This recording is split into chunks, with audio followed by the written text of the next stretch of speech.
Bonjour, j'ai de bonnes mais aussi de mauvaises nouvelles. Les bonnes nouvelles sont que nous allons instaurer un permis de port d'armes.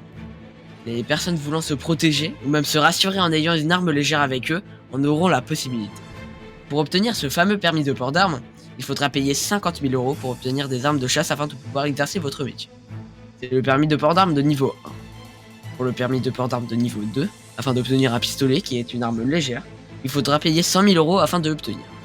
Bien évidemment, pour obtenir ces permis de port d'armes, il vous faudra passer des tests psychologiques ainsi que des tests de tir afin de vérifier et de savoir si vous méritez vraiment votre arme. Dans tous les cas, les armes seront à utiliser en cas de dernier recours, en cas de légitime défense par exemple. La seconde bonne nouvelle concerne les forces de l'ordre.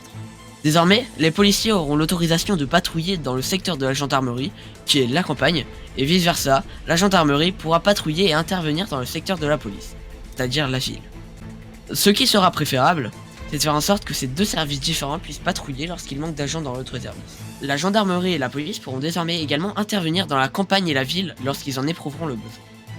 La mauvaise nouvelle, par contre, est qu'une grave épidémie a été déclarée. Dimanche matin, à partir de 10 h, les forces de l'ordre, accompagnées des pompiers et du SAMU, s'installeront à l'hôpital et accueilleront tous ceux étant contaminés ou souhaitent garder la vie. La loi martiale sera donc instaurée. Cet état d'urgence, ou si vous préférez cet événement, se terminera dimanche à minuit. Aucune mort RP ne sera effectuée, pas même envers le président. Sur ce, je vous souhaite une très bonne fin de journée à vous tous.